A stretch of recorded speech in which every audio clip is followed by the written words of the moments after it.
জঙ্গলে বাঘের হানা। নীল, আমরা কি জঙ্গলে শিকার করতে যাব নাকি নদীতে মাছ ধরতে যাব? শালিনী জিজ্ঞেস করলো নীলকে। হয়তো শালিনীর প্রশ্নটা একেবারেই স্বাভাবিক ছিল, কিন্তু আদ্রিতার কাছে এটা মোটেই স্বাভাবিক ঠেকছিল না। আদ্রিতা তো নিজেই নীলকে কিছু জিজ্ঞেস করেনি, তাহলে শালিনীর এত উৎফুল্ল হয়ে নীলকে জিজ্ঞেস করার কি আছে? আদ্রিতার মুখ ক্রমশ গম্ভীর হয়ে উঠছিল। শরৎকাল পড়ে গেছে, কাজেই জঙ্গলে জন্তু জানোয়ারের কোনো অভাব হবে না। এই কথা বলে নীল এগিয়ে গেল আর হাতে করে একটা ধারালো বড় ছুরি নিয়ে নিল। তাহলে আমরা মাছ ধরতে যাচ্ছি না কেন? এই সময় তো নদীতে মাছও থাকবে, পাহাড়ি নদীর মাছ। আহা! অবন্তিকা একটু অবাক হয়ে জিজ্ঞেস করলো, নদীর গতি দেখেছো? কত জোরে বইছে। ছিপে মাছ আটকানোর আগেই জলের স্রোতে সব মাছ ভেসে চলে যাবে। নীল নদীর দিকে তাকিয়ে বলল, আচ্ছা, তার মানে তুমি বলতে চাইছো যে যারা নদীতে মাছ ধরতে গেছে তারা একটাও মাছ ধরতে পারবে না? অমিও নীলের দিকে আবার বাঁকা চোখে তাকালো। যদি এই মুহূর্তে অবন্তিকা এখানে না থাকতো তাহলে হয়তো অমিও আর নীলের মধ্যে হাতাহাতি শুরু হয়ে যেত। ওরা কেউ কাউকে পছন্দ করে না। আমি কিন্তু সেটা বলিনি। ঠান্ডা গলায় নীল অমিওকে বলল। তাহলে তুমি ব্যাপারটাকে এত সিরিয়াসলি নিচ্ছ কেন? সবাই মজা করতে এসেছে, লেট দেম ফান। একটা ব্যাকা হাসি হেসে অমিও নীলের দিকে তাকালো। নীল অমিওর কথায় পাত্তা না দিয়ে আদ্রিতার দিকে ঘুরে তাকিয়ে বলল, আদ্রিতা, চলো আমরা জঙ্গলের দিকে এগোই, দেখা যাক কি আছে কপালে। আদ্রিতা কোনো কথা না বলে নিজের মাথা নাড়ল। এমনিতেও সেখানে আর থাকতে চাইছিল না সে। সমস্ত ছেলেদের নজর যেন তাকে গিলে খাচ্ছিল, আর এই বিষয়টা আদ্রিতার একদমই পছন্দ হচ্ছিল না, বিশেষ করে টমি সাউ। চলো তাহলে যাওয়া যাক, নিজের হাতে একটা অস্ত্র তুলে নিয়ে বলল শালিনী। এই দেখে অমিও বেশ জোরে চেঁচিয়ে উঠল, এক মিনিট, এখানে আমাদের কাছে এমনিতেও করার মতো বিশেষ কিছু নেই। তাহলে চলো আমরা একটা খেলা খেলি।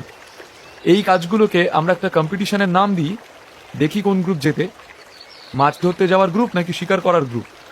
তখনই ভিড়ের মধ্যে থেকে কেউ একজন চেঁচিয়ে উঠে বলল, যদি কম্পিটিশন হয় তাহলে পুরস্কারও তো থাকা উচিত, তাই না? নিশ্চয়ই, সবাইকে পার্টিসিপেট করতে হবে। এখানে যতগুলো ফ্যামিলি আছে প্রত্যেকটা ফ্যামিলি 5 লাখ টাকা করে জমা রাখবে, আর খেলা শেষে যেই টিম জিতবে তাদেরকে সেই সমস্ত টাকা তুলে দেওয়া হবে। অমিও ক্যাজুয়ালি বলল। অমিওর কথা শুনে সবাই বেশ এক্সাইটেড হয়ে পড়েছিল, কিন্তু মুশকিল হলো এই যে 5 লাখ টাকা তো আর কোনো খোলামকুচি নয়। এমন কটা লোক আছে যারা শুধু নিজের খুশির জন্য 5 লাখ টাকা উড়িয়ে দিতে পারে। শয়তানি হাসি হেসে অমিও নীল আর আদ্রিতার দিকে তাকিয়েছিল। কেউ টাকা বের করুক আর নাই করুক, ওর উদ্দেশ্য ছিল শুধু নীলকে ছোট করার। অমিও নিজের লোকেদেরকে আগে থেকেই কাজে লাগিয়ে দিয়েছিল। তার বিশ্বাস ছিল যে সেন পরিবার যদি এই প্রতিযোগিতায় অংশগ্রহণ করে তাহলে তারা হারবেই, আর তারপর অমিও এই হারের সুযোগ নিয়ে নীলকে অপমান করবে আর তাকে ক্ষমা চাইতে বাধ্য করবে। নবীন আঙ্কেল, তোমাদের সেন পরিবার কি পার্টিসিপেট করবে? একটু হেসে অমিও জিজ্ঞেস করলো। এই কথা শুনে আদ্রিতার একদমই ভালো লাগলো না।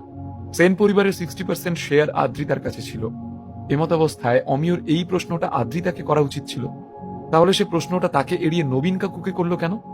বিষয়টা আদ্রিতার খুবই আত্মসম্মানে লেগেছিল। আমাকে একটু ভাবতে হবে। নবীন খুব ভালো করেই জানতেন যে এখন ডিসিশন মেকিং পাওয়ার আদ্রিতার হাতে আছে, সেজন্য তিনি খুব তাড়াতাড়ি রাজি হতে পারলেন না। আদ্রিতার দিকে বেশ রাগি রাগি চোখে তাকিয়েছিলেন, কারণ ওনার মনে হচ্ছিল যে নীল ইচ্ছে করে অমিয়কে উস্কানি দিয়েছে, আর এখন সেই কারণে 5 লাখ টাকার এই লোকসান তার পরিবারকে সহ্য করতে হচ্ছে। কি ভাবতে হবে? তুমি তো সেন পরিবারের সব থেকে বড়, তাহলে তুমি সিদ্ধান্ত নিতে পারবে না?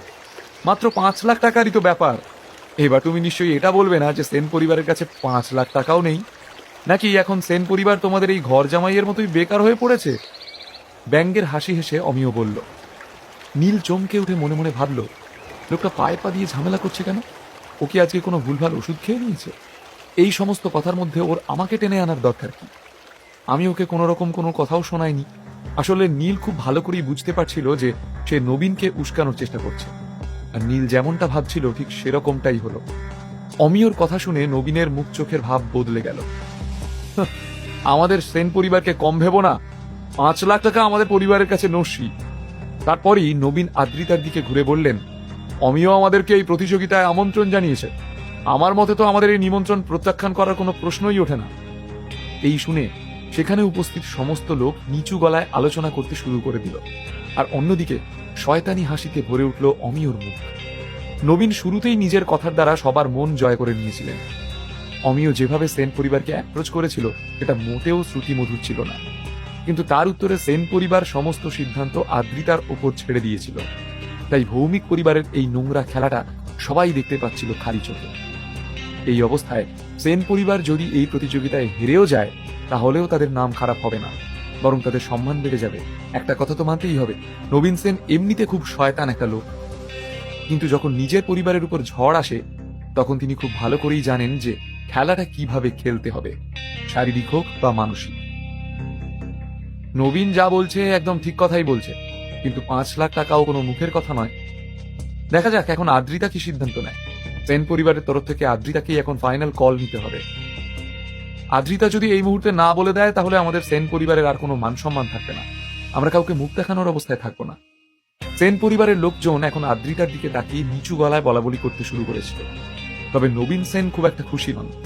লজিক্যালি যদি দেখতে হয়, তাহলে এই ধরনের অনুষ্ঠানে নবীনেরই উচিত সেন পরিবারকে রিপ্রেজেন্ট করা, কিন্তু যেহেতু আদ্রিতার কাছে বেশি শেয়ার, তাই এখন সমস্ত সিদ্ধান্ত তার কথার উপরেই নির্ভর করছিল। নবীন সেনও কাঁচা খেলোয়াড় নয়, এইসব ব্যাপারে তার মাথাও খুব ভালোই চলে। তিনি ইচ্ছে করে সমস্ত সিদ্ধান্ত আদ্রিতার উপর এই জন্য ছেড়ে দিয়েছিলেন, যাতে যদি কোনোভাবে ওরা হেরে যায়, তাহলে আদ্রিতাই সকলের সামনে ছোট হবে। তারপর ওকে অযোগ্য প্রমাণ করে ওর হাত থেকে সমস্ত দায়িত্ব কেড়ে নেবেন Nabin Sen. All right, Sen family will participate in this competition, দাঁতে দাঁত চেপে আদ্রিতা বলল। বলেই আদ্রিতা সেখান থেকে চলে গেল, কারণ যদি সেন পরিবার আজকে হেরে যায়, তাহলে সে সত্যিই আর কাউকে মুখ দেখানোর অবস্থাতে থাকবে না। বাহ, আদ্রিতা দেখছি সত্যিই খুব সাহসী। অমিও একটা গর্বিত হাসি হাসল। যখন প্রতিযোগিতা শুরু হলো, তখন অধিরাজ ভৌমিকের সমস্ত নিয়ম ভেস্তে গেল। আবার নতুন করে বানানো হলো নিয়ম। প্রত্যেক পরিবার থেকে মাত্র 2 জন করে অংশগ্রহণ করতে পারবে এই প্রতিযোগিতায়। সেন পরিবার থেকে নীল আর আদ্রিতা, মিত্র পরিবার থেকে শালিনী আর ওর ভাই সৌরভ, ভৌমিক পরিবার থেকে অমিয় আর অবন্তিকা, আর আরো 2টো পরিবার থেকে 4 জন অংশগ্রহণ করলো। আমি তোমাদের মতো এত প্রতিভাবান তো নই, কিন্তু এই খেলার জাজ তো হতেই পারি। এই কথা বলে অধিরাজ ভৌমিক নিজের ঘড়িটা একবার দেখে নিয়ে বললেন, এখন সকাল 9টা বাজে, তোমাদের সবার কাছে 3 ঘন্টা সময় আছে। যে দল বেশি জিনিস নিয়ে ফিরে আসবে সেই দলই জিতবে। এখন জিনিস বলতে যা কিছু হতে পারে। তাহলে চলো খেলা শুরু করা যাক। অধিরাজ ভৌমিকের ঘোষণা শেষ হওয়ার পর যখন আদ্রিতা দেখলো যে সবাই নিজের নিজের কাজে লেগে পড়েছে, তখন আদ্রিতা নীলকে তার শার্ট টেনে ধরে বলল, চলো আমরা ওই টিলার দিকে যাই। সবার আগে তুমি ভয় পাওয়া বন্ধ করো। শান্তভাবে নীল বলল, ভয় কেন পাবো না বলতে পারো? 5 লাখ টাকার মামলা, যদি আমরা হেরে যাই তাহলে? ধোঁক গিলে আদ্রিতা বলল, আমরা হারবো না। নীল জঙ্গলের দিকে তাকিয়ে বলল, এখানকার ইকোলজিক্যাল এনভায়রনমেন্ট খুবই ভালো। আমরা জানি না যে উপরে পাহাড়ে আর আগে জঙ্গলের ভেতর কি কি জন্তু জানোয়ার আছে, তাই যারা আগে এগোচ্ছে ওদেরকে যেতে দাও, বুঝলে বউ? নীল একদম ঠিক কথা বলেছে, আমরা সবার শেষে যাব। শালিনী নিজের ভাই সৌরভের হাত ধরে বলল। ওরা নীলের দলে জোট বেঁধেছিল, কারণ আসল প্রতিযোগিতা মিত্র পরিবারের না, বরং সেন পরিবার আর ভৌমিক পরিবারের মধ্যে হচ্ছিল। আর নীল আর আদ্রিতার আজ নিজের লোকেদের খুবই প্রয়োজন ছিল।